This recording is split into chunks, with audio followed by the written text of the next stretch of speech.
Hello, this is Stuart Wilde. Welcome to our tape, Creating Miracles in Your Life.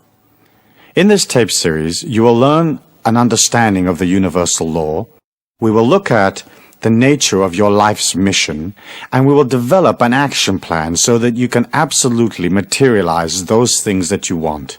Through the laws of attraction, you have the ability to pull to you almost anything that you can visualize and make a part of your feelings. In order to get a good grip of this concept, I would like to read you my book, Miracles. Miracles, Step 1.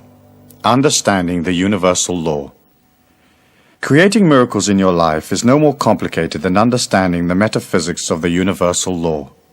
And because that law is basically indestructible and therefore infinite, we know that the power used by miracle makers in the past is still available today. Yet in our modern society, we're brought up to believe only in those things that we can logically understand. We're not taught either that the universal law has limited potential, or that this power is at our disposal and can be used to work miracles in our own lives. To understand miracles, we have to look at two aspects of the universal law. Firstly, there lies deep within all mankind an immense power, and secondly, the power is impartial and unemotional. Call it the universal mind or Christ consciousness, or what you will.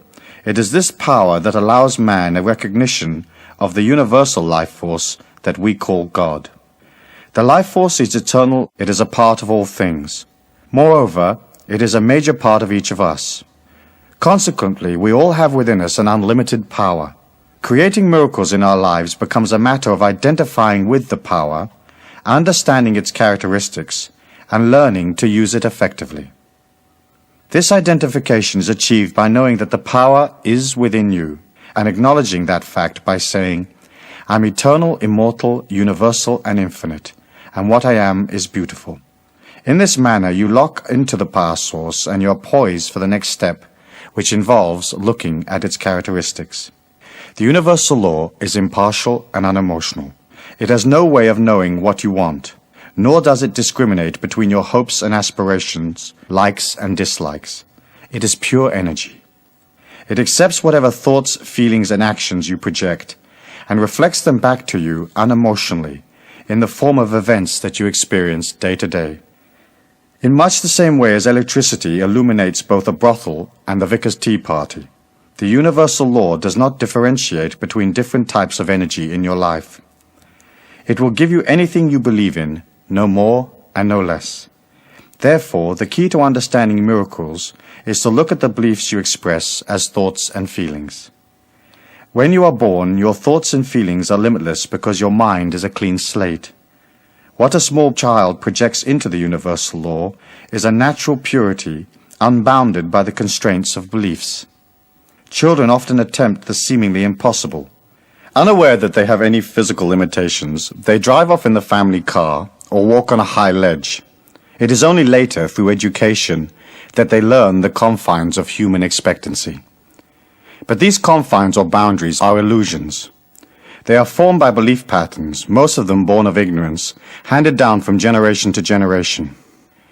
This pool of belief patterns, or collective unconscious as Carl Jung called it, gains validity as it moves through time, and eventually the concepts that later generations experience as physical reality become rigid and domineering. It is as if billions of people who preceded you have determined what you're going to experience on the earth plane, and that is all that there is to it. This rigidity does not allow for genius or for the understanding that we're now in an era of rapid unfoldment. Fundamental structures are being swept away in an avalanche of awareness, and we are no longer prepared just to read about great miracle makers. We want to have the same experience. For most people, this is not possible because they are locked within the limitations of body and mind. Their upbringing is so dominant that it encases their entire evolution, and they experience little spiritual growth. Step 2. Understanding life's mission. We are not our bodies, or our emotions, or our minds, or any of the structures and restrictions we experience around us. We are an infinite part of the God force, using the physical form to experience spiritual development through a special training called daily life. When you entered the earth plane, the energy that is the real you left its abode in the higher consciousness of pure light and entered by choice the body you are now in.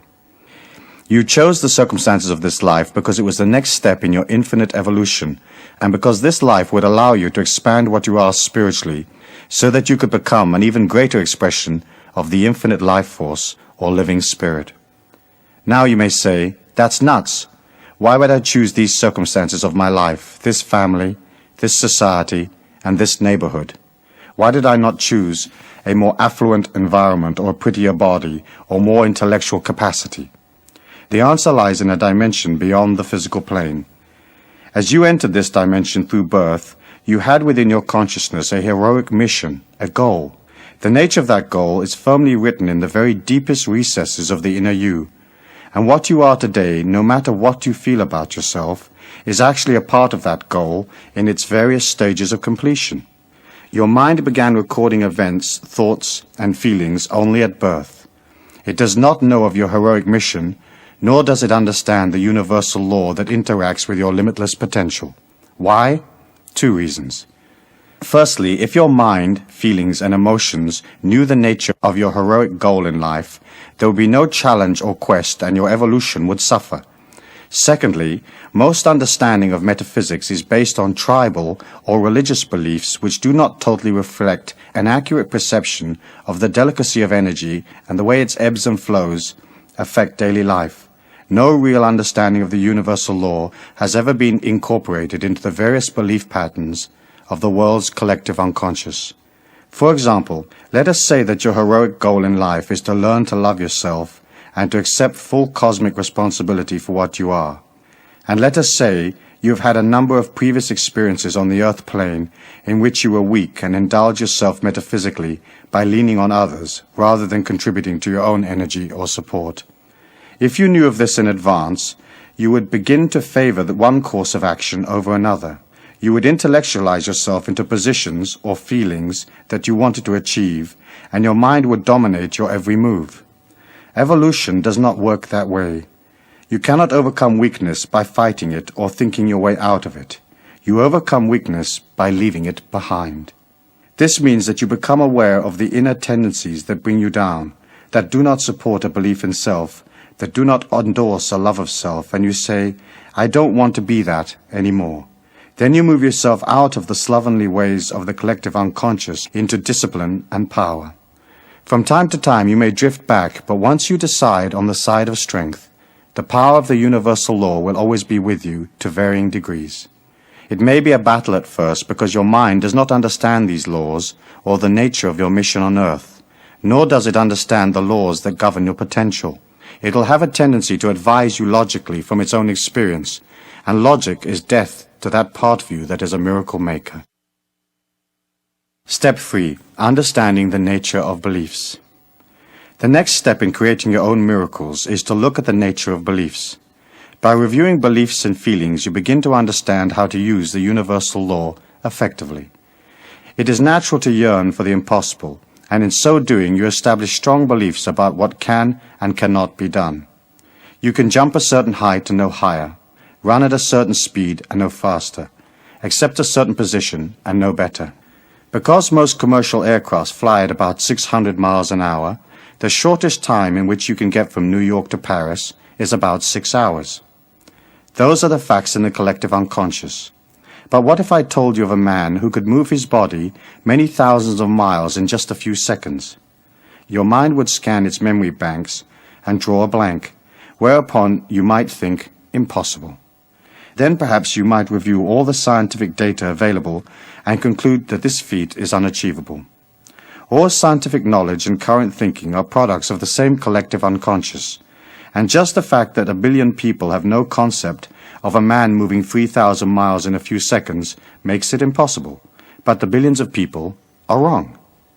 There is a dimension right here on the earth plane in which such a feat is possible, and there are few people alive today who know of this dimension and use it. It is a matter of perception and belief. Your ability to work miracles is predicated entirely on how easily and quickly you can give the collective unconscious the slip.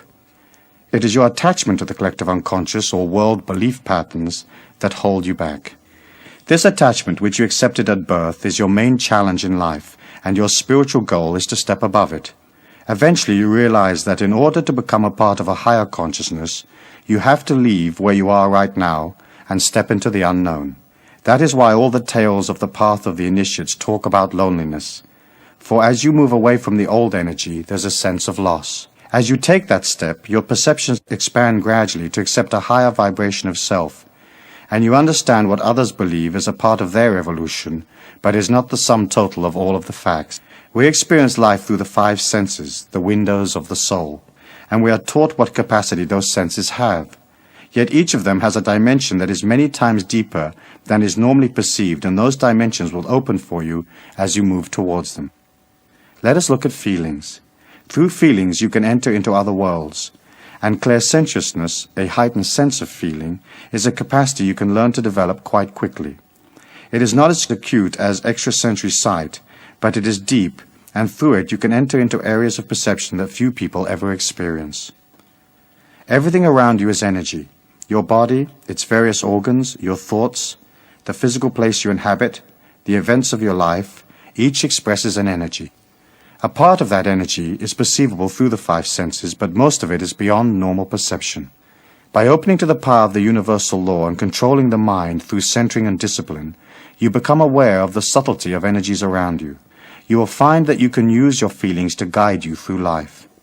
As you move into a situation, push your feelings into whatever lies ahead. How does it feel? What is the universal law saying to you? Which areas flow and which do not? After a while, this exercise becomes simple and very accurate. You may not be able to see all the subtle energies around you, but you can learn to feel them, and soon you will find the information from the universal law has a way of jumping at you unexpectedly. Events in your life gather energy as they come toward you, and you can feel that energy weeks and even years before they occur. Science will tell you that it is not possible to foresee the future, and that is true for those who believe it so. But as you move out of the world's group perception, feeling and even seeing the future will become second nature to you. To harness the universal law effectively, you should watch its manifestation, which is basically every event in your life. Then link each event to your underlying feelings and attitude. Realize that when things go well, it is solely because you put that image into the universal law and it responded. Imagine the universal law as a shipping clerk in a large mail order company. He gets your order but has no idea who you are. If the order says size 8, he sends out size 8. It is of no concern to him whether or not size 8 fits you. He merely complies with your request. In daily life, your feelings, thoughts, and attitudes are your order form. So before you decide to change your present conditions, you will have to be very sure what you want from life. The universal law reacts spastically to uncertain messages. You have to write clearly, and you have to be able to accept whatever you're looking for. Let us say you want to win a large sum of money. Give up your job and spend the rest of your days laying in the sun. You dream about the cash, and you sigh and you say, "Wouldn't it be lovely?" But is that actually what you want? You might very soon find yourself bored, and though your mind would like to lounge in the sun, the inner you might say, "I should have stayed where I was. There was more potential there." Creating energy for yourself, through the universal law, is not just a matter of wishing for things willy-nilly. You have to realize that the power is within you, and once you take the first step towards it, whatever you create will be for your highest good. It might not be exactly what you thought you wanted, but you had better be ready for the consequences. Before embarking on a miracle action plan, you ought to spend some time meditating on the conditions or material objects you want. The universal law is the shipping clerk waiting for your clear and concise order. The currency with which you are going to pay for it is belief. To create something with absolute certainty, you have to establish the feeling within you that it has already happened, that the condition you desire is already a part of your life. That can be hard because your mind, knowing nothing about the workings of the law, fights back. You affirm, "I am rich," and your mind contradicts, "You're not." The conflict that develops confuses the universal law, which is about to deliver your heart's desire. This clash of opposing energies has been the challenge of the would-be initiate since the beginning of time. It is the hunt for the Holy Grail, or the slaying of the dragon. It states that no one enters the kingdom of heaven within until he has tamed the dragon of negativity that he inherited from the collective unconscious. Figuratively, You will have to leave the earth plane, even though you may be still very much a part of physical reality. Dimensions are not out there someplace between you and the stars. They are inner worlds or inner journeys. These journeys have an inner reality and an outer manifestation in the physical. So anything you can conceive is actually a part of you right now. The fact that you do not have it to hand matters not. Whatever it is that you conceive is in a state of gradual becoming. If you affirm, I am rich, you have to start feeling rich, thinking rich, and holding a rich attitude. Walk around expensive stores. Have coffee in the best hotel in town. Begin to act and feel as if you already have the vast fortune you know the universal law is about to deliver to you. This way you create a concrete reality of wealth within your inner journey, and it will then become manifest in your outer journey, the physical world. If you can maintain that feeling and power and live as if your wish has already been granted by the universal law, your wish will be delivered, guaranteed. But you cannot be half-hearted, or you will dissipate your personal power and nothing will happen. You'll have to take the path like a warrior. You're going to achieve your goal, no matter what confronts you, no matter where you are right now, no matter what adversity faces you, you will reach your objective. The universal law does not care whether you have your heart's desire or not. Therefore, you might as well make up your mind to collect. You can have anything you want, and when you create it, it becomes yours. Often we feel we do not deserve success, or wealth, or complete health, or anything else we might yearn for. We are taught in childhood that we're not worthy, or that somehow we owe something to society, or the physical plane, or that we have some kind of special sin that we should atone for before we can enjoy what we want out of life. That is not the case. The law does not discriminate. It receives your energy and delivers diamonds or plain rocks, depending on what you put in. It is very important to look at the negative feelings you have about yourself.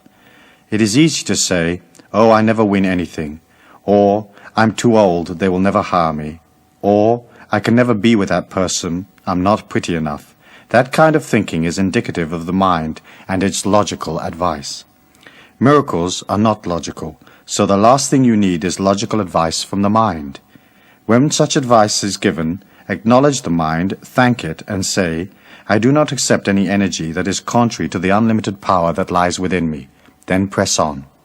Infinite power is so magnanimous, so powerful, so much more than the mind, that it exists in a separate dimension, and that is why the mind has difficulty perceiving that it is even there. You will get an intuition or feeling, or a rush of excitement, but that is all. You cannot really hear it, touch it, or taste it, but it comes round the mind like a breeze, and when it starts to work in your life, you will know it by the quality of the people and the events that surround you. Before we go to step 4, the Miracle Action Plan, let us briefly review some important points. The universal law, or living spirit, is unlimited. Therefore, what you are is unlimited. The universal law is impartial and unemotional. It cannot discriminate. It will give you anything you believe in. You are not your body or your emotions or your mind. You are a part of the living spirit, learning. No matter what your circumstances, the universal law can be called upon at any time because it is the real you. Whatever you create for yourself by understanding the mystical, metaphysical aspects of the universal law is yours because you created it. You deserve it. Miracles are not gifts from God. They are a part of you, which is God. Finally, the universal law is in balance and harmony by its very nature. And so, as you set out on your action plan, you will not be able to infringe on others. Whatever you create will have to be for yourself. You cannot will the universal law onto others by saying, "I want this to happen to my friend." This would be infringing, because not knowing the nature of your friend's heroic life plan, you are not entitled to change it or in any way alter what he is going through at this time. He has to experience life for himself, as he also has unlimited power within him, and a part of his growth pattern is discovering that fact. Within the universal law, there is no dual energy, good and bad, saints and sinners. There is just energy, one power that pervades all things, and everything is a part of that power. Differentiation between good and evil is just your perception, for within real energy there is no judgment. There is high energy and not so high energy, and at the end of this life you will have the opportunity to review what you have achieved, which will be a matter of how much you've succeeded in centering your life in a discipline of perceiving the living spirit and using it. But your review will not be emotional. You'll be looking at the quality, or speed if you like, of the energy you created. If you have harmed others, you have impeded your evolution by de-accelerating the life force within you. That is your karmic energy, and someday you will have to understand that it was not your highest path. But you cannot judge others, because since the energy your mind perceives does not incorporate the nature of their heroic goal, you have no way of knowing exactly what they need karmically for their growth at this infinite point in their evolution. There are no accidents or victims. Each person is responsible for his own evolution. Each pulls to himself the circumstances experienced in life. He puts in an order, so to speak, and gets back 3 cracked cups. That is a part of the learning pattern, trial and error. This lifetime is yours. You may be involved in relationships and loved ones, but basically what you make of your life and how you pass through it is your evolution. We all learn to take responsibility for our own circumstances, and within the universal law you're not expected to take responsibility for the evolution of others. It might sound a bit harsh, but in the law there's an incredible clarity and justice.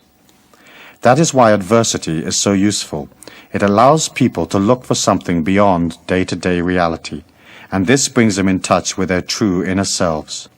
In desperation, they begin to pull on their unlimited power, and they realize that anything can be changed, that suffering is a product of the inner self, and by looking at their inner selves, they can transform them. It has been said that there are no incurable diseases, only incurable people, and that is true of all energy within the universal law.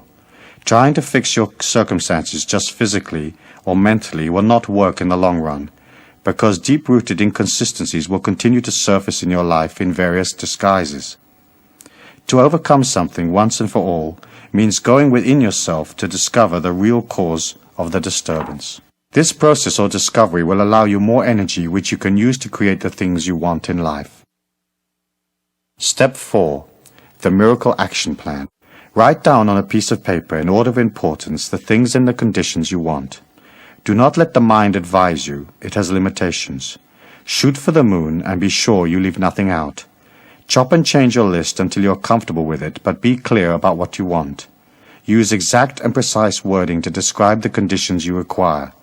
Remember, the system works, so you must be definite in the way you describe your wants. Here's what to do. A. Read the list 3 times a day. Once when you rise, once in the middle of the day, and once before bed. B. Meditate on your miracles from time to time and know that the universal law has received your order and is just about to deliver. C. Maintain silence. Talking about your miracle dissipates the energy drastically. Therefore, you cannot share your miracle with others until they happen. D. Always act and think about your miracles as though you already have the conditions you desire. E. Be open to the inner promptings of the unlimited power source as it instructs you in ways of getting what you want. Realize that universal law has to deliver in the physical plane where you can make use of it. Your heart's desire can come from anywhere, so do not limit your field of expectation. Remain open and flexible at all times. F. Smile a lot. The first miracle is on its way. Step 5. Understanding energy. Since the mind has no way of knowing how the universal law is going to deliver your miracle, do not waste your time trying to figure out. Just know. Your thoughts should be like acorns that develop gradually into oaks. If you dig them up to discover how things are going, your tree will perish. It is important to avoid fretting. Center on the feeling that some way, somehow, the universal law will not let you down because everything in the universe is energy. Solid objects appear as such only because their atoms and molecules move at the speed of light. In fact, reality is both solid and not solid at the same time, and this applies to thought forms. They are real and even more powerful than physical reality because they are not constrained by the limits of the material plane. You cannot take them apart and analyze them. You have to create them and let them fly. Through your enthusiasm and belief, you energize the universal law and encourage it to deliver. Try at all times to keep your thoughts pure and on target. If doubt creeps in, do not allow it to dominate for long. Look at doubt from above yourself. Realize that it is just the mind fretting, not understanding, creating objections through ignorance, and whatever you have set in motion will happen. As you work with the power, it'll have a way of showing you the next move at every turn. Believe in it. Know that this inner force is so powerful that it will pull you into excitement and adventure beyond your dreams. Keep it pure, remain silent, and remember to keep your methods secret. Everything that surrounds you has the living spirit within it in varying degrees. Living things express it more than do inanimate objects, but all have it. The more you come in touch with the universal law within you, the more you're in touch with the things around you. Everything becomes a symbol and strength to you. The world helps you, and the fuller you become, the more dimensions you can pull from. A very dear friend was walking along a street one day, wondering what to do with her life. She was at the crossroads literally and figuratively. Life was flat. She craved inspiration and asked the universal law to direct her. As she stepped from the curb, a passing car nearly knocked her over, and as it screeched round the corner, a book fell out of the trunk. It was a book about man's quest for the universal power, and it changed her life. Shortly, she left the town and embarked on a whole new evolutionary path that over a period of time has taken her to great metaphysical heights and into countries and relationships she could not have conceived of before. The universal law provided her with a special teaching in the form of that book, and she, being in tune, was ready to benefit. And so it should be for you. As you work towards your miracle, watch for every sign, for every change around you, and you will see the universal law communicating with you. The more you trust it, the more the energy is encouraged to reveal itself, and various unusual things begin to occur. Your energy quickens, and opportunities pop up like corks on a lake. Then you will know that the power is truly with you. This coming in tune, more than anything else, will help you manifest your desires. You cannot act negatively in one part of the universal law and expect the other part to deliver your miracles unaffected. As you watch your life, you become expert at reading symbols, and you see that you are the only one responsible for what you are, and that everything around you expresses an energy. The clothes you wear, the things you say, the people you associate with, the food you eat, the places you go are all statements to the universal law of what you are. The quality of these statements, or the coming in tune with yourself and your surroundings, is the key to your spiritual unfoldment. What you are has great power. Its energy oscillates and reflects the amount of living spirit or God force that you express. The more you work on your life, the more you accept responsibility, the more energy you will have, and the greater will be your expectations.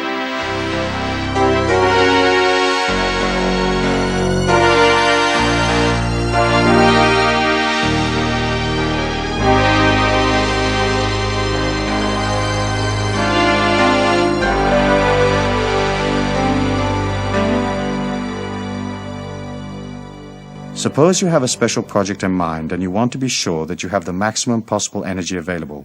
Let us say you're heading for a job interview. You've put that job on your miracle list, and the universal law has opened a door, and you're halfway there. Here is what to do. 1. Continue to see your miracle coming into physical reality. See yourself with the job granted until 72 hours before the interview, then forget it. 2. On the day of the interview, rise early. Spend as much time as possible on your own. Avoid interpersonal conflicts. Tell the universal law that you're ready and willing to accept the miracle you have been asking for. 3.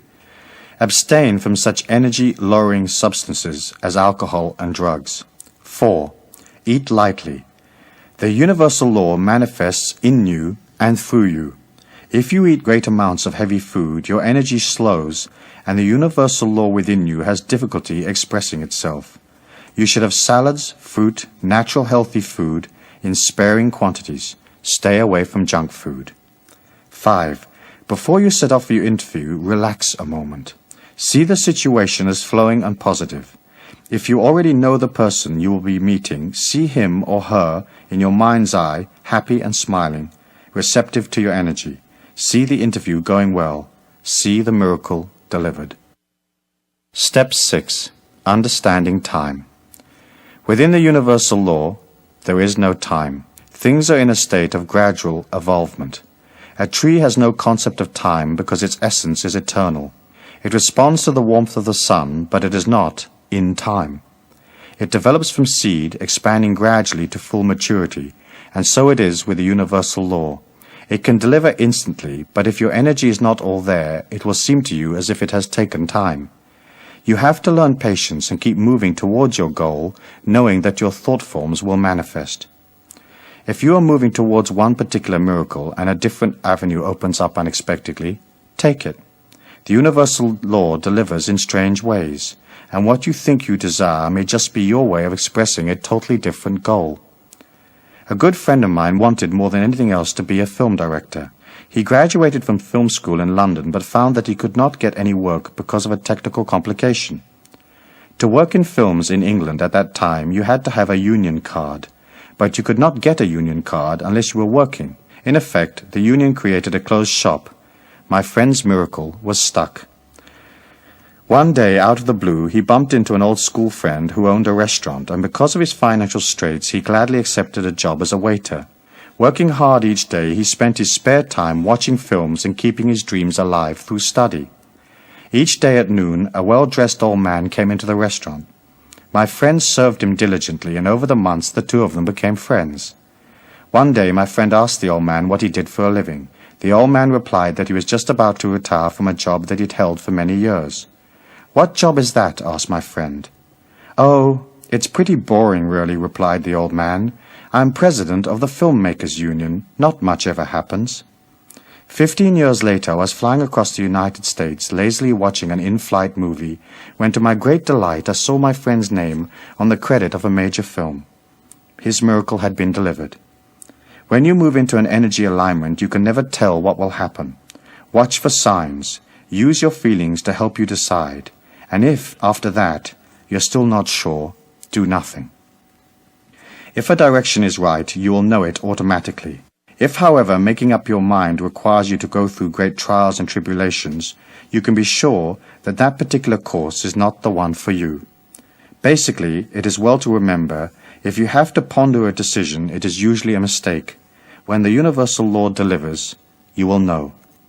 Start your miracle list with a couple of modest requests. Then as you experience the universal law delivering, you will feel the power of success around you, and that in itself becomes a valuable affirmation. Each time you reorganize your list, spend a few moments thinking about how well your last miracles worked. Affirm your power by visualizing your success. Then, as you accomplish one miracle after another, you will have the confidence to go on to other things. Step 7. Understanding your personal power. In conclusion, we will discuss how to establish an energy of power around you. Your mind's natural negative alignment will tend to make you think that your miracles are not going to come true. Therefore, in order to achieve complete success, you have to work constantly on your mind's doubt. Remind yourself that you're not your mind, and you do not accept an energy contrary to your goals. In this way, you establish a pattern of positive affirmation in your life. Write down in your own words 9 affirmations that express your belief in yourself and your complete fulfillment in this lifetime. 3 affirmations for the dawn, 3 for the day, and 3 for the night. Before reviewing your miracle list, relax, center your mind, then read your affirmations slowly. Make your affirmations strong. Be sure that you feel their power and that they mean something special to you. The words and feelings that you believe in have the strongest energy. Here are a few examples from which you can build. I am a powerful, positive individual, and all events in this day are for my highest good. What I am is beautiful, and I pull to me this day only beauty and refreshment. This day is a day of balance. I am completely aware of my body and all its needs. What I am is eternal, immortal, universal, and infinite. I see only beauty and strength every moment of my life. I see only beauty in all the people who are pulled to me, and what I am strengthens and refreshes what they are. What I am is infinite. I do not judge the evolution of others. What they are right now is for their highest good. Each action I take this day is an expression of the God force. Therefore, each action I take is a part of my infinite creativity. There is no real sin, only energy. I follow the energy of my highest evolution at all times, and so be it. I'm open at all times to communication from my inner self, and that communication leads me to my highest evolution. I give thanks for the beauty of this day, and may the energy of this night bring rebuilding and review. So be it. Your affirmation act like small twigs in a fire. As you rise, you begin to build energy in the day. Use your affirmations to keep that energy going. Center for a moment to acknowledge your infinite beauty and your place in all things, then proceed. If you're pulled into interpersonal conflict, take a few minutes on your own to repair your energy, and, before going out in the day, be sure that your energy is strong. If you care for your power and your balance and you center your life, no harm can befall you, and you enter into worlds that few people are even aware of. Create your day the way you want it. See it going well. See each person you meet as positive and open to your energy. See the day as harmonious and flowing, and see yourself evolving through each and every experience. Finally, before setting out in the day, see the white light of the living spirit around you, protecting you and strengthening what you are. Realize the more you believe in yourself, the stronger the white light becomes. It acts as your shield, and from time to time each day, you should re-energize it by seeing it vibrant and strong, and by affirming that what you are is a part of the living spirit or God, and that each moment of your life is one of exhilaration and learning. Your position on the earth plane as a miracle maker is inherent in the infinite power that lies within you. That limitless source lies there waiting for you to step up and collect your heritage, and when you do, the power will always be with you, and that is guaranteed. So be it. As we listen to my book Miracles, there are probably a number of concepts contained in the book that you may not be familiar with, or that perhaps is different to some of the religious or philosophical beliefs that you may hold. And I can understand that. And of course my belief is that each person should seek out from the information around them those concepts, those ideals, morals, and values that suit them. You're an individual, and you have to develop your own philosophy of life from within the context of living life. And using that philosophy and that morality, you will develop within yourself a powerhouse of strength, because it'll be yours. You won't be living a second-hand philosophy or a handed-down philosophy from somebody else. You'll be creating a philosophy that's strong and powerful, a philosophy that nurtures you, a philosophy that is designed with you at the center, with you at heart. As you begin to concentrate upon yourself, and as you begin to see your life in dedication, then of course energy grows, and it grows very, very quickly. You'll have the impression that things are only moving along slowly, and sometimes perhaps you may even find yourself being a little bit impatient with yourself, striving and yearning for more, and yet somehow not necessarily seeing all the results that you want all at once. However, you have to remember that the inner power that you have is a hidden energy. It does not manifest itself necessarily in events around you.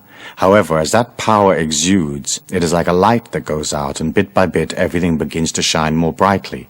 At first, the change isn't really noticeable, because the power that you've exuded over your affairs and your life, the energy that you've placed into your home and your job and the people that you love and the people that surround you, it has a pattern.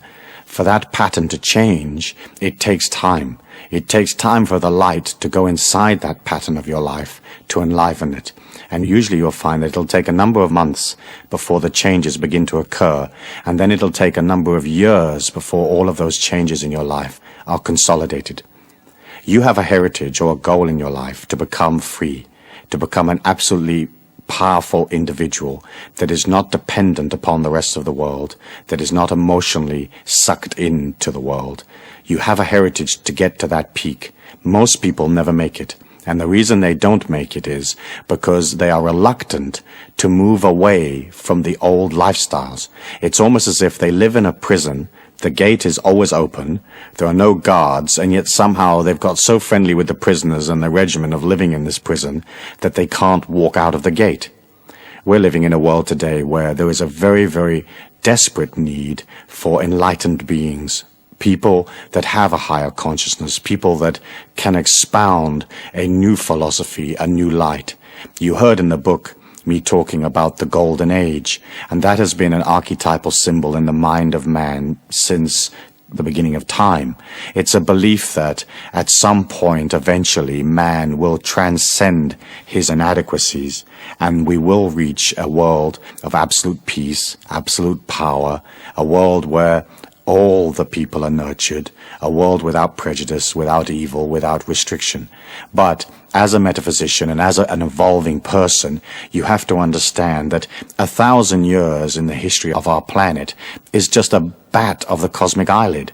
It isn't any time at all.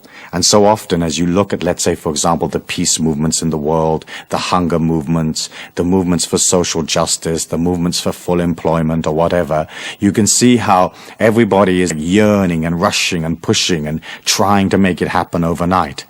If you put that same kind of negative yearning into whatever cause you feel strongly about, what you're basically saying is the world is not okay.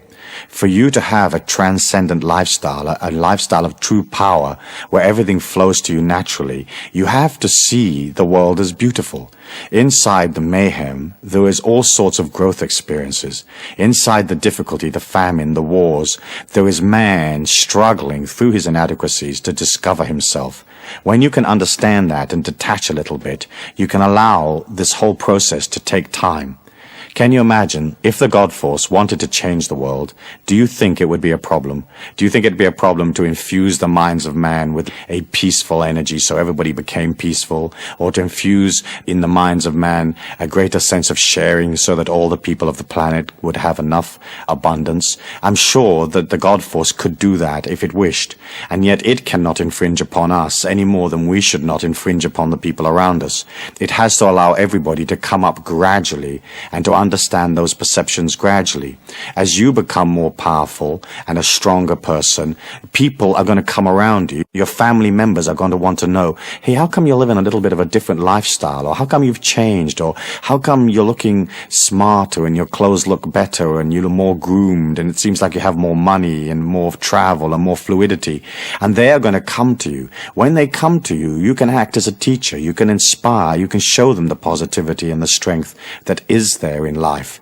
However, what happens to some people is they gain a modicum of power and then they want to go out and change the world. When you want to go out and change the world, what you're saying is the world isn't okay. And you have to accept it as beautiful. You have to accept that it is divinely perfect. Even though to our finite minds, as we are in this energy pattern, battling through the inconsistencies, sometimes it seems to us like it's not okay. Hey, wait a minute, I feel pain, I feel discomfort, I feel frustration. Where's the employment? Where's the money? Where's the world peace? But in fact, when you look at it as an overview, if you could leave the planet and go up about 200 or 300 miles and look back at it, you can see that there is a gradual sense of improvement. You can look back to the 60s and see that, for example, the energy today in the 80s and as we move on into the 90s is much more powerful than it was in the 60s. And the 60s were more powerful than the 40s. And the 40s was a whole different era than the turn of the century. And so you can see that man is coming very, very quickly. I mean, almost like a train through the night in his evolution, but it will take time. And as you develop this power, your main function is to express it with this unconditional love to people, not imposing your opinion upon people, but just waiting for them to come along and ask you. If a person comes and asks you for information or for advice, give it to them as fairly and as equitably as you can. But don't go out and seek people to fix. Don't go out into the society and say, I gotta fix this. This is terrible. I gotta fix it. You don't have to fix it. It is what it is, and it's coming up as time goes on. If we look through the Miracles book, we can see that in it there are one or two unusual concepts or concepts that do not follow the average philosophy or the more usual religious philosophies. And I wanted to take a moment at this time to just extrapolate from the book and from those concepts and expand on them and to give you a greater awareness for your consideration. And then you can incorporate those concepts into your life if they feel comfortable for you, if they nurture you, or not include them as you wish. The first thing that you probably will have noticed from listening to miracles is that there is an utter simplicity to it. The process isn't complicated. As human beings, we tend to think that things have to be difficult, that things have to have a modicum of struggle, that getting money has to take effort, that being in love has to mean that somehow we lose a part of ourselves or whatever it may be. In fact, when you look at nature and you look at life and you look at energy in motion, it is utter simplicity. Think of the clarity and the simplicity of a lightning bolt. It isn't complicated. It's just this pure flash of light. And in the same way, as you begin to create miracles in your life, be careful that you don't complicate the issue. Isn't it true that sometimes we'll head off on a project and we'll make it immensely difficult and immensely complicated when all we had to do actually was walk across the street? When you relax and you allow that freshness and that simplicity and that humbleness to come into your life, things appear automatically. Where it says in the Bible, the meek shall inherit the earth, meek did not mean wimpy or weak or people that you could punch up. It's basically a sense of simplicity, of naturalness, of an alignment to nature, an understanding that everything is perfect and that everything will flow to you. And as you come out of the intellect and more into this magnanimous feeling of limitless inside of you, the simplicity begins to develop and everything has a natural beauty. The next concept that I wanted to discuss was the concept of God as energy rather than as a personality. God as energy has been the cornerstone of all the mystical, metaphysical teachings through all time. And it was an understanding that in fact God is light, and that light is love, it's expansiveness, it's going beyond, it's outward seeking, it is nurturing and caring. In the old tribal days, you can imagine these tribal people with a very limited education, with sort of very low IQs, with very low life expectancy, living in difficult circumstances in the desert in North Africa, or a tribal person living in Central Australia. They didn't have an understanding of complex energy patterns. Psychology only began in the 1900s. Words that we take for granted like ego and persona and dream interpretation and psychoanalysis are all very modern concepts. In the olden days, tribal man did not go into his mind to seek out the complexity of the psyche, the complexity of the subconscious mind. And so you had a tribal system where there was no electricity, there was no modern appliances. They just lived on the land with their animals, with their loved ones and tribal members around them. And so they had tribal leaders and tribal princes. Dukes owned various chunks of the territory. There were warlords and shoguns. And so it was natural for them to express a higher power or a divinity in a personality. I think one of the things that I found most interesting as I studied history and I studied the philosophies of nations as they developed was that most gods are male. In almost all of the traditions, they're male. And the reason that they are male is that the hierarchies of the tribes, the princes and the priests and the leaders of those tribes were also male. There wasn't a conception of powerful goddess female. There has been that goddess energy naturally throughout the whole of history. But generally speaking, if you look at the major religions and the major philosophies of the world, God is always a male figure. And the reason that is so is because the tribal leaders and the warlords and the people that ran the tribes were considered the most powerful energy within that tribe, and they were masculine because they lived in a very earthy time. They had to be warriors to survive. They had to scratch a living from the earth with no tools, no electricity, no equipment to do it with. And so it was very important to be strong, and if you weren't strong, you died. In biblical times, life expectancy was only 20 to 30 years. I mean, if you were a 30-year-old male, you were old. I mean, really old. And wise. And so, as you look at this tribal system from which we have come and which is so much a part of our inner feelings, and you can see that we've inherited the masculine God idea from those early days. If you are in a religion or a philosophy that has one of these masculine God figures of the top of the philosophy or as a divine entity in the philosophy, then what you need to do is to somehow take the image of that masculine figure and bring it into yourself. As you try to expand power, it is almost impossible to do so if you see God outside of yourself. And the reason why it is so difficult to do that, if you do see God outside of yourself, is that what you're saying is, I do not control my life. Some entity above me or beyond me is controlling my life. And of course, that is the case for the vast majority of the population. But as you become a more powerful person, if you can internalize that male God figure inside of you and understand that that energy is exuding, then you can hold on to the philosophy, and it doesn't affect the quality of your religious belief. In fact, the quality of that belief is enhanced because you get in greater touch with what that image is, but also you internalize the energy and you have it in your life.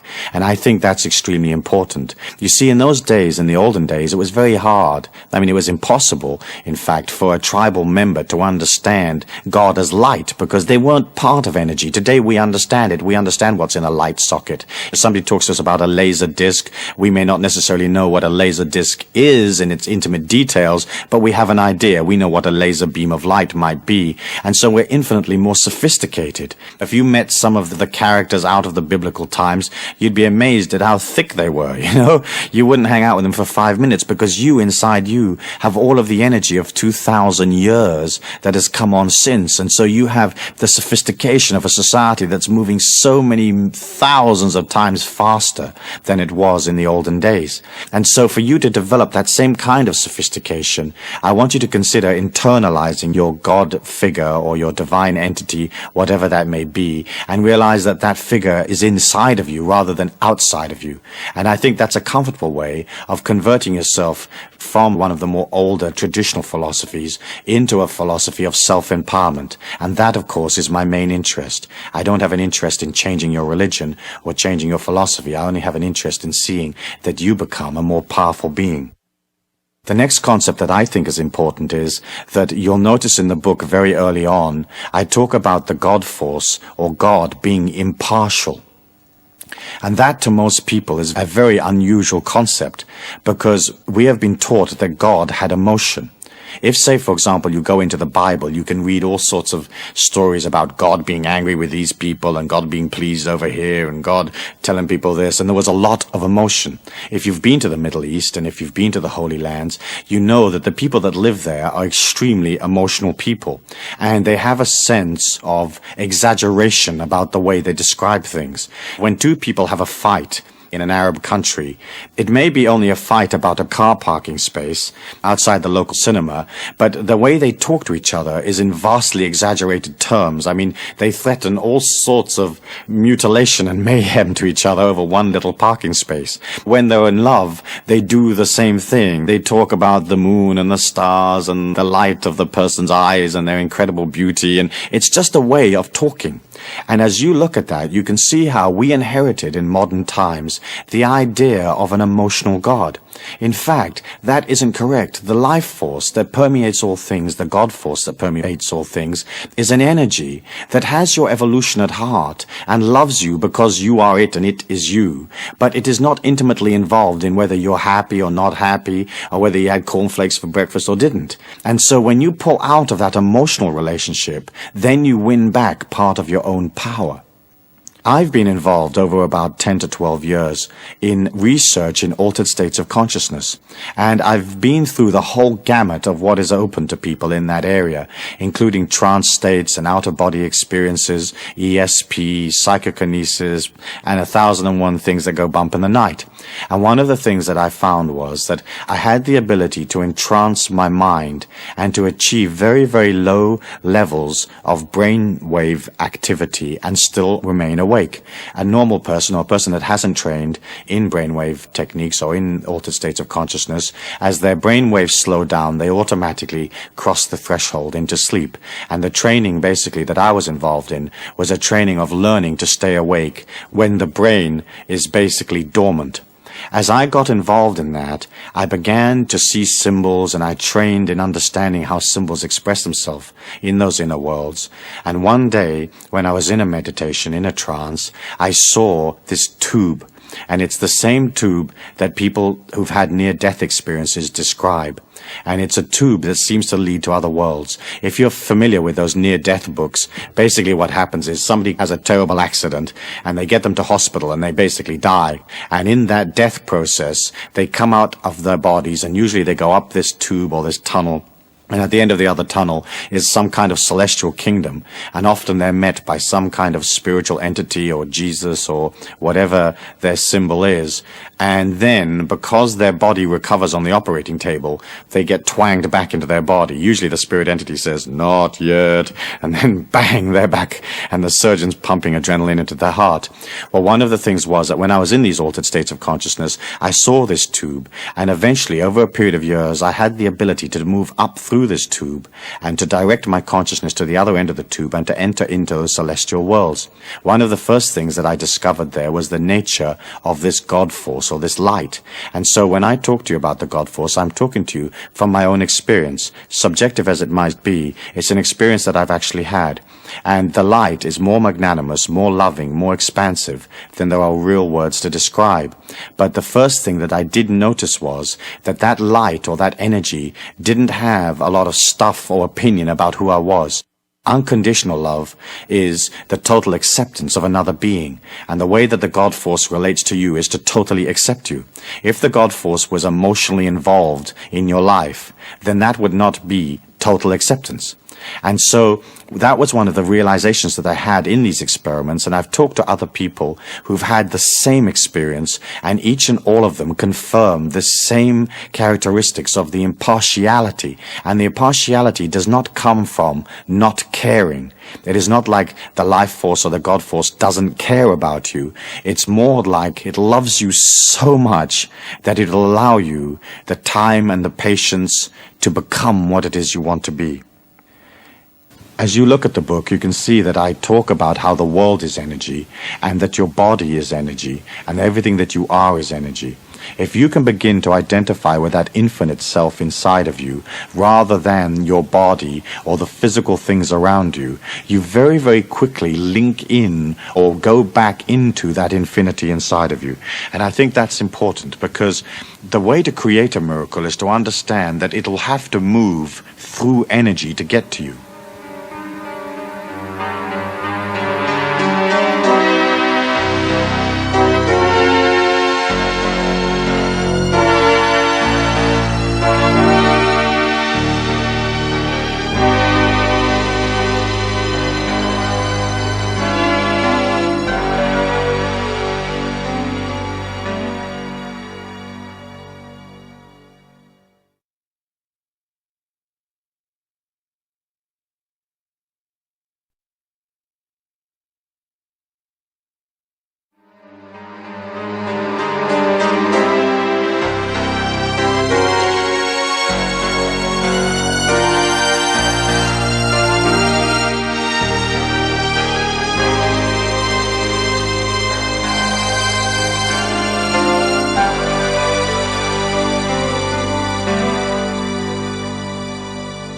If you see the world as very solid and factual and intellectual and logical, then there isn't any logical explanation as to how you may be healed overnight, or any logical explanation as to how you may receive a vast sum of money tomorrow without effort.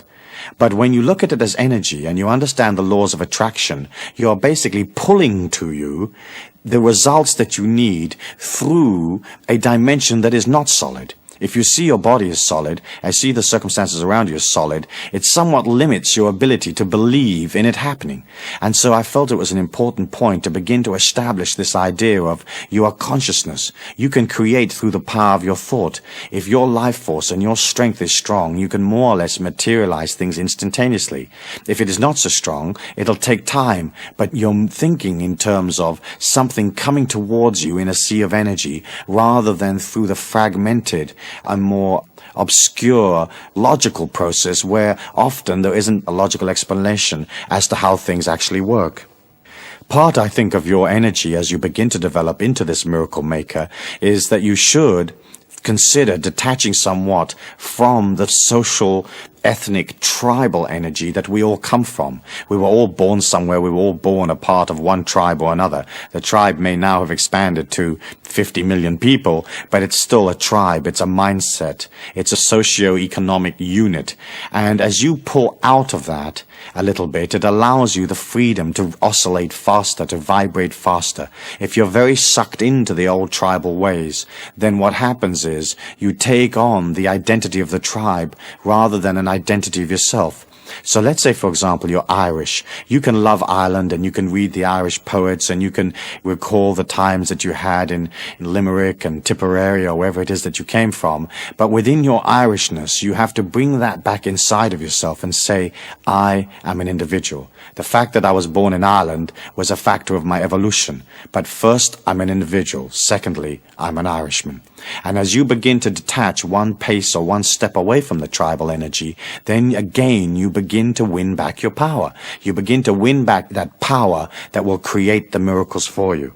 Throughout the whole of time and throughout the history of man's struggle within himself, there have been initiates, there have been great beings that have managed to go beyond the limitations of the earth plane. And the way they did it was they won the battle of the mind. There's a part of you that will hold on to the negativity, the fragmented, the ego, the belief in limitation, and there's a part of you that is expansive and loving and joyous and heading out. And those two parts will always be in contention with each other. At the beginning, perhaps, the negative part or the personality part may be much, much stronger than the infinite, positive, expansive part of you. And the name of the game is to begin to overwhelm the negativity with positivity. You've heard me talk perhaps in the past about being careful with your vocabulary, being careful with the way that you present yourself. If you're going to come out of positivity, you have to come out of it all of the time. You have to establish that energy inside of you, an energy of hope, one of transcendence, one of serving humanity without infringing upon them. And then as you begin to do that, the inner mind that it retains so much of that negativity, that darkness, it begins to back away. But you have to remember that you've been on the earth plane a certain amount of years, and that inner mind is not going to let go just because you say, oi, get out of here. It has dominated. The inner mind, that negativity of the inner mind, it has control of your life, or it has had control of your life. Often it'll make you sick. It'll make your body sick just to control you. It'll cause difficulty just to be able to feel that it is in control. As you begin to become more infinite, the ego or the dark part of the mind begins to back off, and you may have a feeling that you're dying. And of course that is a natural feeling on the path, and it isn't your physical death that you're looking at. What you're looking at is that the personality is giving ground to the infinity, and so the personality will have a feeling of it's losing importance or dying. As you push out as a miracle maker, and as you begin to get this action plan going, you have to establish in your feelings the idea that 1, you are worthy, 2, you can receive. So often in our society we put an emphasis on giving, that it is more blessed to give than to receive. But you have to understand, for every giver, there has to be a receiver. When you feel comfortable in receiving, when a person offers you something, take it. It doesn't matter whether they offer you a polyester lame shirt with a nude on the front that sort of moves when you move. You take it. You say thank you, and you take it. And it doesn't matter if you don't want it. Because sure enough, if it becomes a part of your possessions in that kind of energy, then somebody will come along to you and they'll say, listen, I'm going to the party, and I need a polyester shirt with a nude on the front that moves when I move. And you'll say, well, I've just got the perfect one. Begin to practice accepting. When you see money in the street, pick it up. Even if it's only a penny or a cent or whatever, pick that thing up. When somebody offers you something, take it. When they offer to help you, accept it. When they offer to heal you, let them heal you. When they offer to give you money, accept their money. And as you begin to open to receiving, then that energy can come to you. Look at nature. It doesn't have a problem receiving. The animals don't sit there and think, gosh, I better give rather than receiving. They're flowing naturally and simply through the forest, and they receive. And they receive nurturement for one kind or another, food and water and whatever they need to survive. And so I want you to center upon that. I want you to center on being a person that is ready to receive. And once you are comfortable with receiving, then the quality of your giving is enhanced because you're bigger. You're a wider, more expansive person. So often you'll get people that center upon giving, and they give little bits, and always with considerations and limitations and conditions. Imagine when you get to the point when you can just give freely. You're radiating this sunshine from your heart, and that can only come if you have trained yourself to receive. And so I want you to watch as you go through next week and the week after. I want you to watch how well you receive. Are you an expert in receiving? Have you graduated from the University of Receiving? Because, interestingly enough, that is the key to being able to become expansive. You may remember in the book I said that you are on your own. And that's true. The divinity inside of you comes to the physical plane for your evolution. If you concentrate on that power inside of you, the miracle maker, this limitless energy, then what happens is you become stronger. All of the philosophies and most of the major religions teach that we're not supposed to concentrate upon ourselves. We're supposed to concentrate on, first of all, a God outside of ourselves, and secondarily, on people in the society that we're supposed to assist or aid in some way. The philosophy that I teach is one where you turn and you face yourself, understanding that if you become strong, then you have a gift that you can take to society. So many people I meet as I travel and do seminars in the Pacific and all over the world, they want to serve humanity, they want to give, and yet they don't really have any true power with which to give. They want to assist the world to go beyond poverty, but they don't have any money themselves. They want to heal the world, but their body's sick. And so as you're looking at that, you understand that you're on your own. The fact that you may be with a wife or a husband and have children and loved ones and business associates and associations of one kind, all of that is to reflect you back to yourself. That is its function, and that's the function of interpersonal relationships. They are there so you learn about yourself. And in fact, you are an individual evolving through the physical plane, and that individuality is sacrosanct, and you have to make it important. And I don't mean it in the ego sense of the word, but remember that you are on your own. You come in as an individual, and you go out as an individual. You'll remember in the book also I said that universal law has no way of knowing what it is you want. That sometimes is confusing for people because they think in terms of God being all-knowing. And the way that I would like to explain it to you for your consideration is this. Whereas the God force or the life force is in all things, which is true, it does not have a concentration minute by minute on each individual part. It would be the same as if you owned or were president of a huge multinational corporation. You may know that you have a branch in Nigeria, but you don't know at 9 a.m. on Tuesday whether the secretary is off sick or not, or whether the electricity has blown a fuse and the telex isn't working, or whatever it may be. You're not intimately, emotionally involved in the day-by-day, hour-by-hour events in your office in Nigeria. All you're interested in is the information that flows into your head office, and that's how you're controlling the situation, or that is how you're allowing this corporation to evolve. The life force, being in all things, not having an opinion, being impartial, is not involved in knowing what you want or having a decision. It is not as if God says, for you to be rich is good, for you to be poor is bad. God doesn't say, we want you to be healthy. And it doesn't say, it's bad to be sick. It doesn't have an opinion. And if you think about it, that idea sets you free. Because once it doesn't have an opinion, it can reflect back to you exactly what you are with an uninterrupted and totally pure reflection.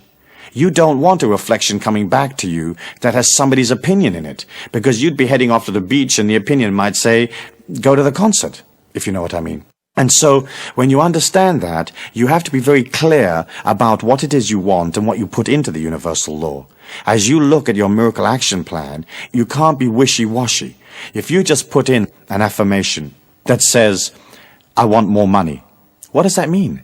If you walk over 10 cents in the street, you've got more money. So that's it. That's the energy of that idea gone. So you're looking at being specific and yet leaving it open enough so that it can come from anywhere. So you would say, I would like to increase my abundance tenfold in the next 6 months. You're giving yourself time. It's a specific idea. And what you're saying is, it's not coming from here and from there and from over there. I'm ready to increase my abundance tenfold in the next 6 months, and I will take it from anywhere because I already have inside of me this feeling that I'm honorable and that it's good and it's holy and it's just for me to receive. And so, as you put specific ideas into the universal law, it gives you specific results. Often people will have concepts, goals, and ideas that are so wishy-washy that they can't even explain it to another human individual, let alone explain it to a light, to a God force that reflects exactly back to them where they're at. If you're in confusion, if you have a certain amount of indecision about what your heroic life's goal is or what your mission in life is, then you need to begin to get back inside of yourself and get clear. And sometimes that may take months, but that's okay. You have plenty of time. And as you uncomplicate your life and you move towards simplicity, up from within you naturally comes, hey, I want to be a violinist. Hey, what I really want to do is go and live on a farm in North Africa or whatever it might be. The key to that miracle-making process is balance. Without balance, you really don't have a chance, because what you're trying to do is this. You're trying to use the infinity or the light in all things to carry to you the result that you want. And because the light comes out of purity and balance, it can only be congruent with you if you are balanced. And balanced means a balanced physical situation. You don't have to heal everything going on in your body, but at least it has to be balanced, and you have to love yourself by caring for your physical body, working on it, being aware when things go wrong, being aware of putting in the correcting action, going off and studying and knowing about your body. And then the second part of balance, of course, is emotional, which we have talked about in the past. And then the mental balance is understanding that for the miracles to happen, you can't engage too much logic. Otherwise, you destroy your belief in the miracle showing up. And between those three items of physical balance, emotional balance, and mental balance, you walk through the physical plane in a measured and powerful way. You don't rush. You don't allow yourself to get out of control. You don't give away your power unless you particularly have to, or unless you make it your decision to do so. And you try to keep as much of your life as immaculate as possible. Then as you begin to create this action plan and you begin to put those miracles up in your mind, you're going to have to remember that there is no time, because we live in a state of eternal now. And in that eternal now, you have to create your affirmation or your visualization or your goal in your feelings. If you can feel it, granted. If you can feel yourself moving through those circumstances that you desire so much, they will be there. If you think that they're outside of you or that they're attainable at a later date, then you'll never pull to you those things that you want. And then as you begin to resonate those feelings and you begin to nurture this little flame of your own intention, then because it is within you and because you believe it, it is granted. But there is a time lag between you conceptualizing the feeling, conceptualizing the goal or the miracle action plan, and when it is delivered. And in that time, you are going to have to be patient. No negative yearning, no frustration, no stomping your foot or whatever. You have to wait. And the more you wait, and you know it will be there, that in itself becomes an affirmation where you pull it to you. 10 years in the life of a human being is not a long time. It seems long because we live it minute by minute, hour by hour, day by day. But 10 years is not a long time. And so as you put out those ideas, you wait. Any kind of negativity, any emotion, any negative yearning, and you destroy the plan.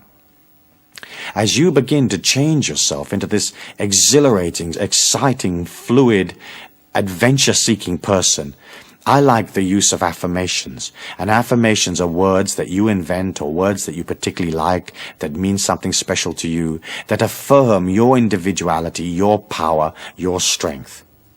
For example, the first affirmation in the Miracles book that I read out to you was, I am a powerful, positive individual. All events in this day are for my highest good. Let's just look at what you're saying there. You're affirming that the power lies with you and not with somebody else. You're affirming that there's a positivity and goodness and heroicness in that power. And then you're looking at the day and you're saying, whatever happens is a part of my greater evolution. I'm not so intimately involved in the motion of what's going on. I understand that all of it is for my highest good. And as you begin to create that kind of affirmation within yourself, and you repeat them from time to time, what happens is that the contents of your mind changes. Then what it reflects out into life changes, and the quality of your life improves. The last part of this that we need to consider is the concept of creative visualization. Creative visualization really means the ability to use your imagination to stimulate your feelings into believing that a situation is so before it actually materializes in your life. Because, as you've probably heard me say before, the inner mind does not know the difference between fact and fantasy, creative visualization is a powerful tool that you can use for yourself. Some people have difficulty using their imagination. They have difficulty visualizing events or visualizing dream sequences. And that is a habit that you have to form for yourself. Using your imagination, using your ability to fantasize, using your ability to see things in the mind's eye, increases your ability to affect events in the world. Because not only can you develop other possibilities, more limitless possibilities perhaps, but also once you can see yourself walking through a scene, you can be a part of it. Through the laws of attraction, what comes to you reflects that inner energy that you hold, what you maintain, the energy that you've created in your life so far. And so imagine this, if you can create a powerful and strong image of yourself as a miracle maker, as this wonderful, wonderful human being that has so much to give, so much to offer the world, then that being comes alive. It is almost as if by putting that energy into the mind, you shine a light in there that stimulates the mind. And so, whereas often people have moved so far away from fantasy and imagination and so solidly into materialism and logic that they don't have an ability to conceptualize things that are not actually logically right there in front of them. They don't have the ability unless they can literally touch it and taste it and see it. If you can begin to practice this idea of creating your imagination the way that you want to see yourself, then you have within you a wonderful tool that will allow you to become a more powerful being. You can use creative visualization for self-acceptance, and that in itself is a very large project, is it not, for some people? Do you accept yourself the way you are? Do you accept, for example, the shape of your face?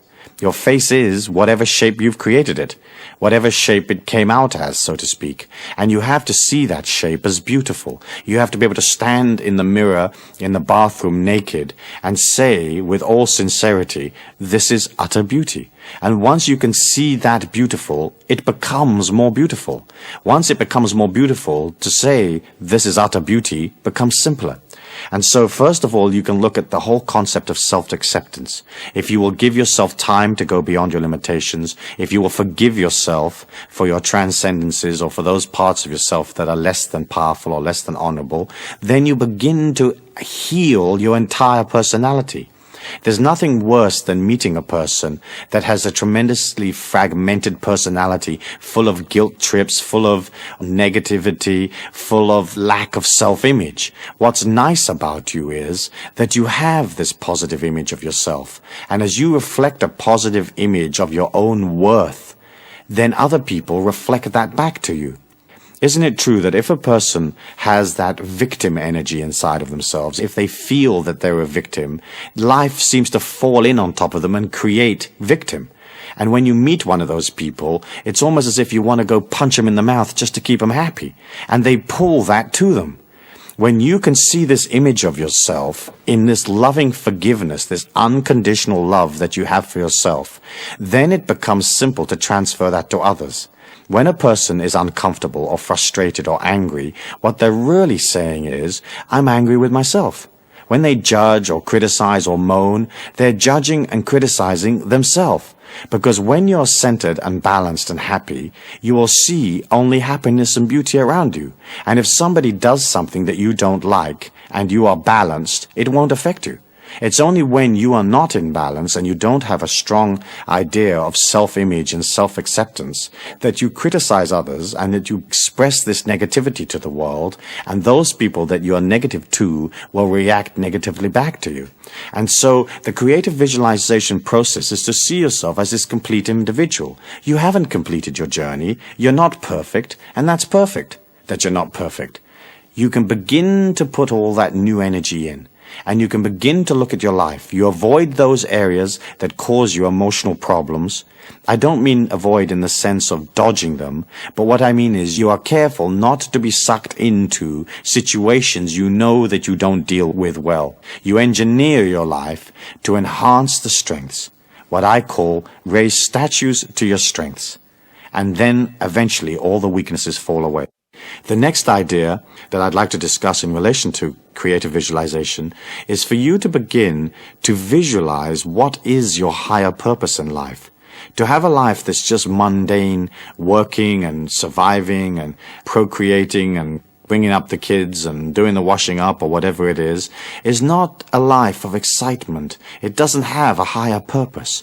And for you to visualize that higher purpose inside your feelings, it begins to give you something to go for. It gives you a higher ideal, a dedication to the force, a dedication to the things that are truly wonderful in life. And so that would be your next step. Once you have a powerful image that you can carry out to the world, that can be some use to the world, then you're looking at developing a dedication, a higher purpose. And if you don't have a higher purpose in your feelings right now, then use creative visualization to see yourself walking in or walking through life with some kind of higher purpose, whatever that purpose may be. There are many possibilities open to you. Perhaps a great diplomat, a peacemaker, perhaps a person of great creativity, perhaps a person who brings to life this incredible ability to nurture and to care for people. Perhaps you're an organizer and that's your gift to the world, that you can organize it. Perhaps you're a leader and you can lead it. Perhaps you're a supporter and you can attach yourself to a leader and know and understand that the supportive role is as important as the leader's role. Perhaps you're a healer, that you can bring a healing to yourself and to the people around you. But each and all of us has something that we can contribute. Your gift to the world is what you are. And of course, if you're happy with what you are, your gift is a happy gift. Next, you may want to consider using creative visualization for goal setting. And the whole trick to goal setting is to not set goals that are impossible for you. Because if you can't conceptualize it in your feelings or visualize it in your feelings, then that goal will never be reached. And so I like goal setting, which is only a little way in front of where you are now. And so everything is manageable and everything is possible. And it isn't something where you're asking for the absolute impossible, because there are things that are impossible to you right now, given the total quantum of energy that is you. However, as you begin to grow from one goal to the next and you begin to expand your experience and your abilities in the physical plane, then other areas and other goals and other possibilities become real to you. The other thing about goals is, of course, that you have to have the ability to let them go, to release them. You're going to go for the goal. If it changes, change it. You don't have to be dogmatic. Isn't it true that when you see people that set out on some kind of quest in a very dogmatic way, and they live 20 years in the desert looking for some type of little beetle or something, you often wonder, why do they bother? Why didn't they see that after 1 or 2 years in the desert, looking for this beetle was a totally worthless way of spending their life? But what happens is we give the mind a task, and it's almost like it fixes itself upon that task. And I think it's important for you to be fluid and to change the goals whenever you need to. You can use creative visualization to see yourself through projects. If you have a project that you have to deliver at a certain time in a certain place, or you have a creative idea, more than likely you're going to pull to you other people that will help you make that project work. And as you begin to pull other people to you, you have to understand that they will have all their own beliefs and their understandings of what the project is, and somehow you have to transfer to them what it is you want, how the project will be handled, how the thing will materialize. As you do that, you have to have a strong image of what is the project. And creative visualization allows you to run through in your mind. It's a bit like a dress rehearsal where you run through the project and you see it coming to its final glorious conclusion. As you run through the project in a creative visualization process, you can not only look at any kinks and bumps and things that perhaps you may need to change in order for the project to be successful, but also you begin to infuse the project with light and positivity. It's almost as if the project is an idea in the mind of man. You are pulling to you other people. You have to create the project in their mind, and all of you have to infuse the project in light. When you look at the physical plane, it is all materialization of thought form. If you look at a famous bridge, that's a solid bridge, but it was originally a thought form. And the thought form had to have light, it had to have positivity, it had to have the ability to complete the project, it had to have follow-through, financing, and maybe 1,000 people worked on putting that bridge together. But somebody somewhere was guiding that thing and granting everybody an idea of what the thought form is. Hey, this is the thought form, this amount of scaffolding, this amount of steel, this amount of concrete, this is how we'll hold the bridge up, this is how we'll pay for it. And so when you go through creative visualization, you can infuse into your life this light that will allow these projects to take place. It's particularly important, say, in a business situation or in an office, where you have to motivate other people and a whole group of you have to get together to materialize an action plan or a sales force or whatever it is that you're doing. As you begin to see all of those people responding positively to you, you can also begin to use creative visualization to see them understanding what the project is. Often, when a project fails, it fails because of a lack of communication. People cannot read your mind. You will think that they automatically know what you feel and who you are and what you want.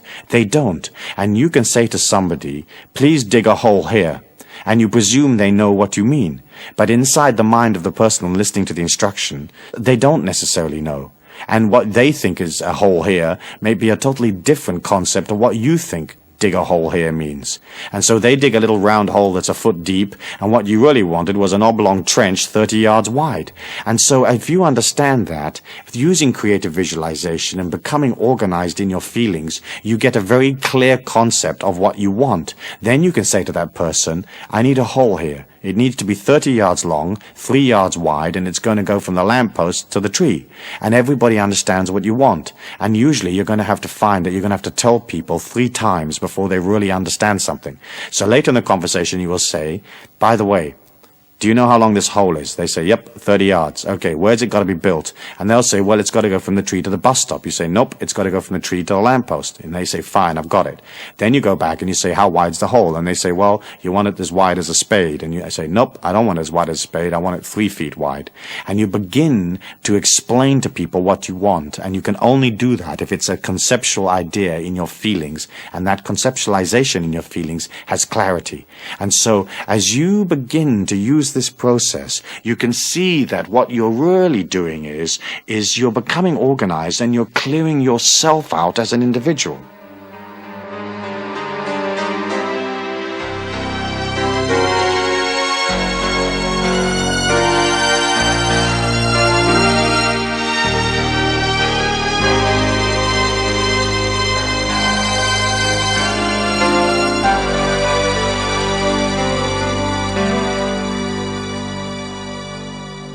Finally, I think that creative visualization can be used most effectively in creating for yourself a sanctuary. As I said earlier on, you are an individual and you are on your own. The only way you can get in touch with who am I and work upon yourself is for you to pull out of the hustle and bustle of daily life and to look at yourself. And that sanctuary is a place where you are in prayer with yourself. And that prayer can be in any way that you want to pray, or it can be a meditation, or it can be listening to music, or it can be running on the beach. But you do have to have time where you begin to look at your feelings, where you begin to process all of the negativity out, where you make the negativity little by making it unimportant, and you make the good things, the glorious things, the loving things important. And that, I think, is one of the main functions of creative visualization. As you develop this technique, the Miracle Maker's technique, one of the things that perhaps you're going to want to work on is your ability to pull prosperity. And of course, the very first thing that you have to do is you have to go beyond the tribal beliefs of scarcity. The world is not scarce. It is superfluous in its abundance. There is more of everything that we'll ever need than we can possibly use. We believe in scarcity because we're taught it. Using the creative visualization technique and using the miracle action plan, you can begin to see yourself more prosperous. And that is going to be vital for you because you're going to need money. And with that money, you're going to buy those experiences and those understandings and that knowledge that you need to acquire. And so as you begin to see yourself more prosperous, you become more prosperous. It's as simple as that. What makes a very wealthy businessman wealthy is the fact that he's comfortable or she is comfortable with money. She's comfortable and he is comfortable with receiving. And he sees himself in the marketplace creating many things. And those many things bring that kind of abundance. What you're doing then with your visualization plan or with your miracle plan is you're writing a film script and you're creating a film where you're living comfortably in luxury with all the things that you need around you, and all of that money energy is there. You're organized. You've got a way of taking the money. You know how to account for it. You can bank it. You can add it up. You have it in balance. You're conscious so that you know how much money you have. You don't find yourself spending 5,000 and earning 4.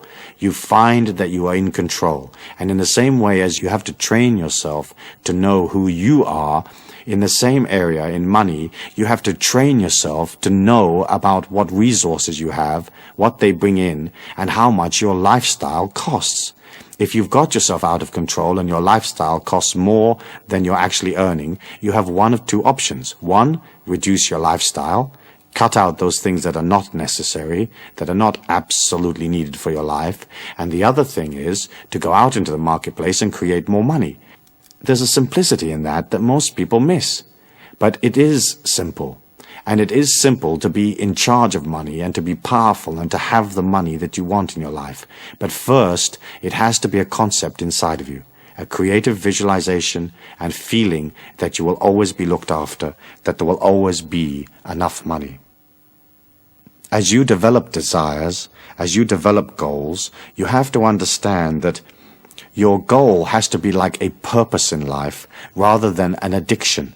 As you develop a goal to become a great musician, that would be a purpose. And the purpose of being a great musician would be, 1, you're expressing creativity, 2, you're doing something you enjoy, and 3, you're giving that joy to others. If that purpose becomes an addiction, it becomes obsessive, then you begin to destroy the quality of the desire. The whole reason why desires come about is that it's almost as if you can ignore them. Once you have the desire, you can put it out there, you can do all the things that you're going to need to do to materialize the desire, but also a part of you has to release the desire. And if you say, well, if I don't become a great musician, what I'll do is I'll just get joy from playing whatever music it is I play.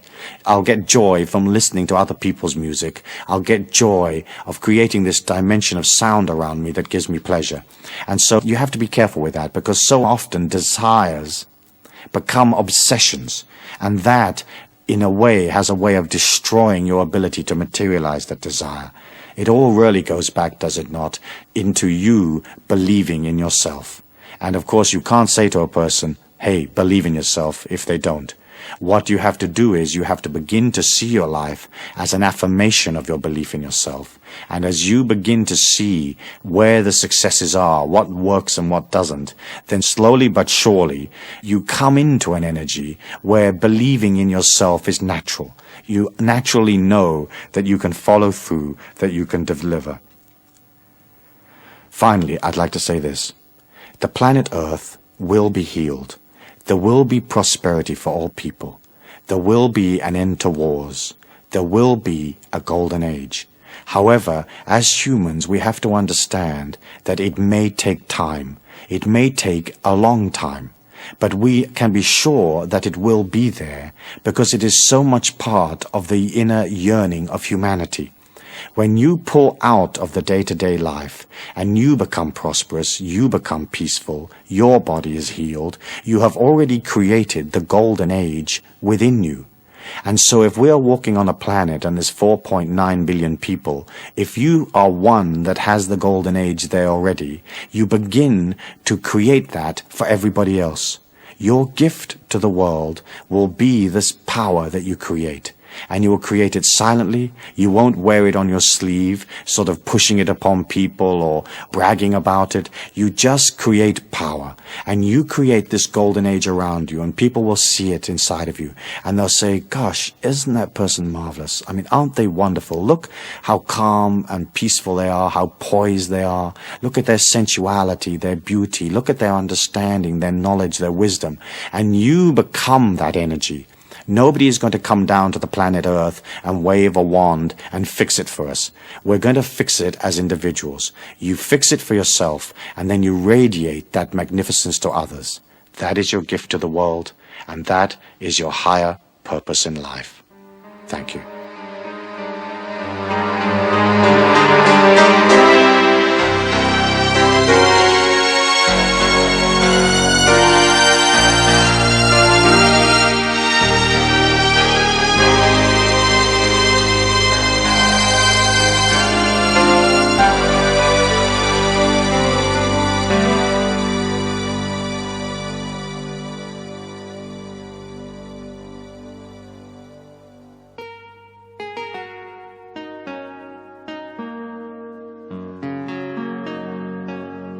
There now follows a Creating Miracles in Your Life meditation.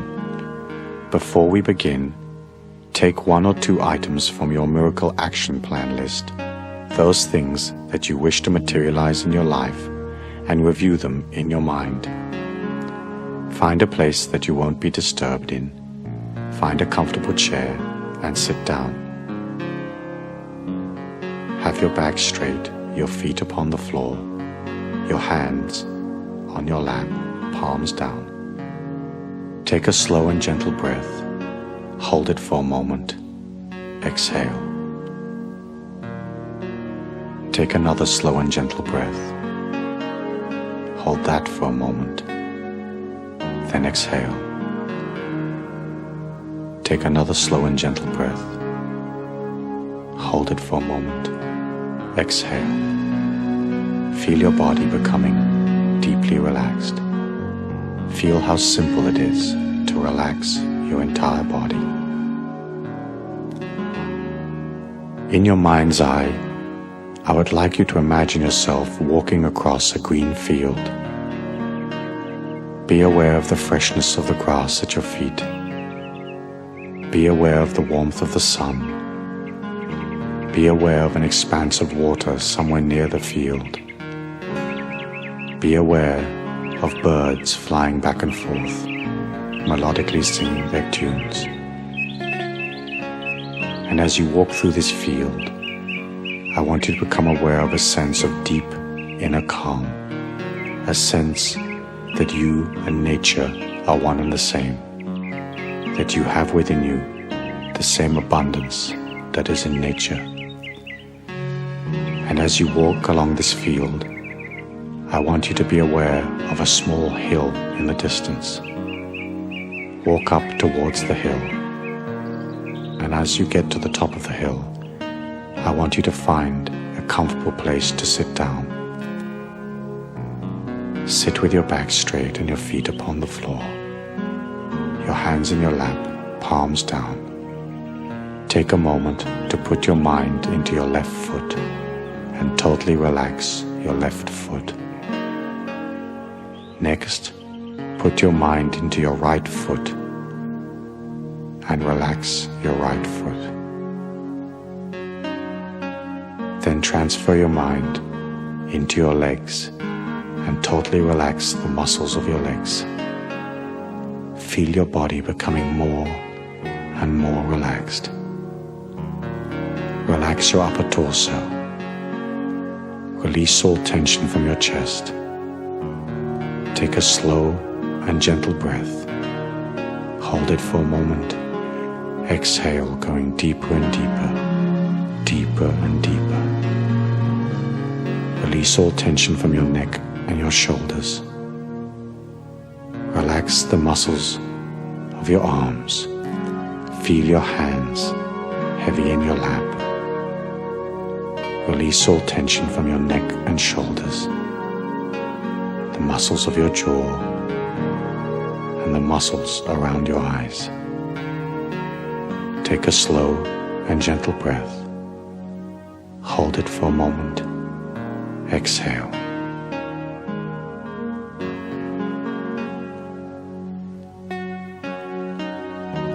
As you sit there in nature, I want you to be aware of a small forest that's nearby. Get up from where you're sitting and walk calmly and gracefully toward that forest. Begin to walk into the forest. Begin to feel the life force of the forest all around you. Feel yourself entering deeper and deeper into the forest. You become aware of the fact that it's getting darker and darker. The vegetation all around you is getting thicker. Your progress is slowing somewhat. As you move through this forest, feel a deep sense of inner security, even though you do not know where you're going. Continue to walk down this path through the forest, and as you do so, be aware of the vegetation that is thickening around you. Be aware that somehow, some way, your progress is slowing almost to a standstill. And as you look at your body, be aware of the fact that the vegetation is growing around your limbs and around your legs. Allow the vegetation to hold you and to wrap you. Be aware of vines and bushes that are growing around your arms, holding you in position. Allow that to happen. Allow that to be. And as you look at these vines and you look at the vegetation that's holding you in place, become aware that that vegetation is in fact your limitations, the programming that is a part of your mind. Be aware of how much that limitation has served you in the past. Be aware of how those limitations have allowed you to reach this point in your life. Become aware of the fact that you now wish to release those limitations. Beside you, there in the forest, is a stick. I want you to move your body just a little bit so that you can pick up the stick. Once you have the stick in your hand, I want you to begin to thrash and to cut and to break away that vegetation and those vines that are holding you in place. Do that now. We'll wait for you.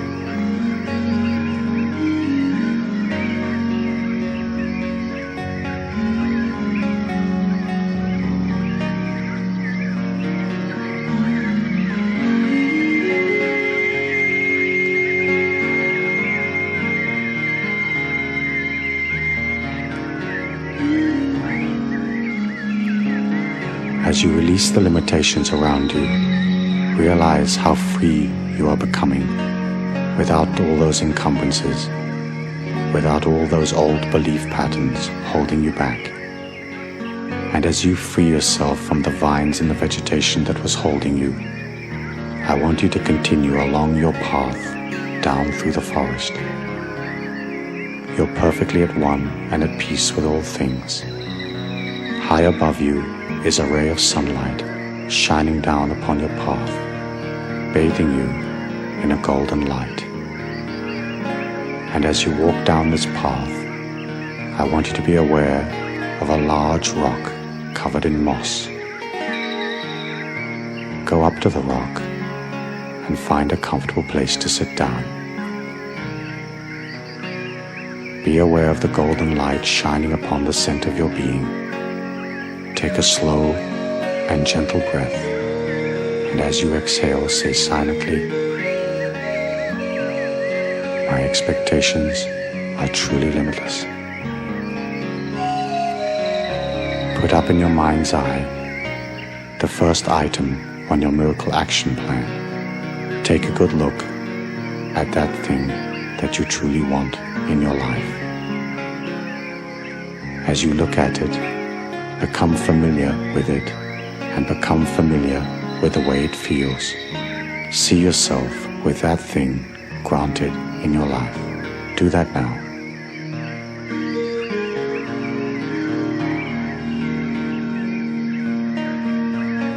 When you're truly familiar with what that thing feels like, I want you to put it on like an overcoat and have it permeate every molecule of your being. Make it a part of your life. Feel it granted. Know that it is there.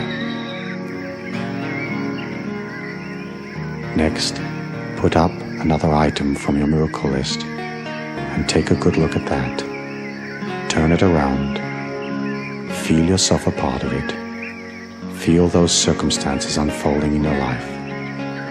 Be sure that you and the thing that you desire are one and the same, congruent in every way.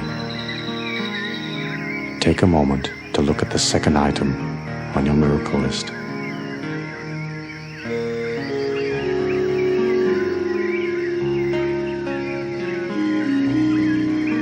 Once you're sure that you really know what that is, and once you can feel yourself a part of it, and it is a part of you, put it on like an overcoat. Have it permeate every molecule of your being. Take a slow and gentle breath. Hold it for a moment. Exhale, going deeper and deeper, deeper and deeper. Finally, put up the third item from your miracle action plan and take a look at that. Remember to be sure that you know how it feels. Remember to make it a natural part of your life.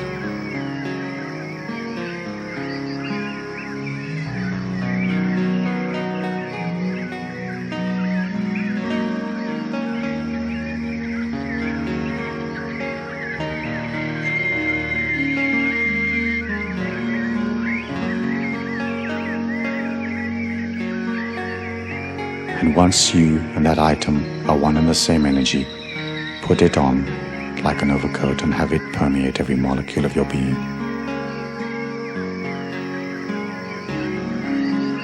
Be aware of the ray of golden light shining upon the center of your body and allow that body to diffuse through your entire being. Take a slow and gentle breath and say silently after me, I'm eternal, immortal, universal and infinite.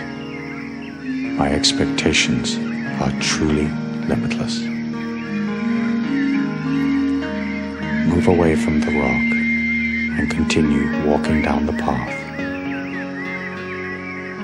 As you walk down the path, going ever deeper and deeper into the forest, become aware of a nature spirit or some type of nature being sitting on a tree stump up ahead of you. Take a moment to honor the spirit of the nature being and then walk up towards it. Realize that the nature being is truly powerful, truly all-knowing. The nature being tells you that you may ask it one question about your life and it will answer. Ask your question now. We will wait for you.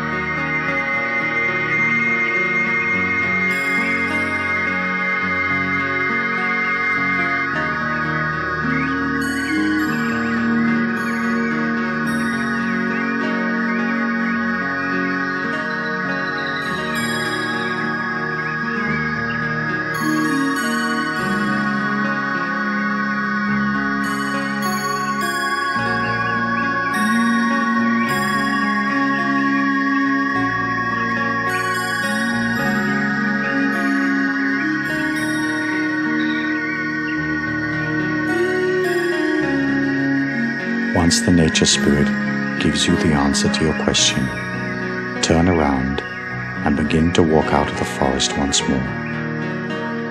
As you walk down the path, be aware of the rock once more. Be aware of the ray of sunlight shining upon your being. And as you come through the area where the vines and the leaves originally held you, be aware that some of them have now grown back.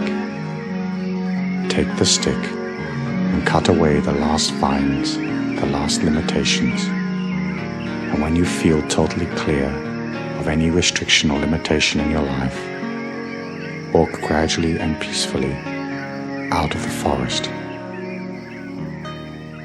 Walk down the little hill and across the field, and then turn and face the sunlight. Allow it to shine upon the center of your being. Take a slow and gentle breath and repeat after me. Change is a natural part of my life. All things are possible to me. I am what I am, and what I am has beauty and strength. And in your own time and space, open your eyes and return to the physical plane.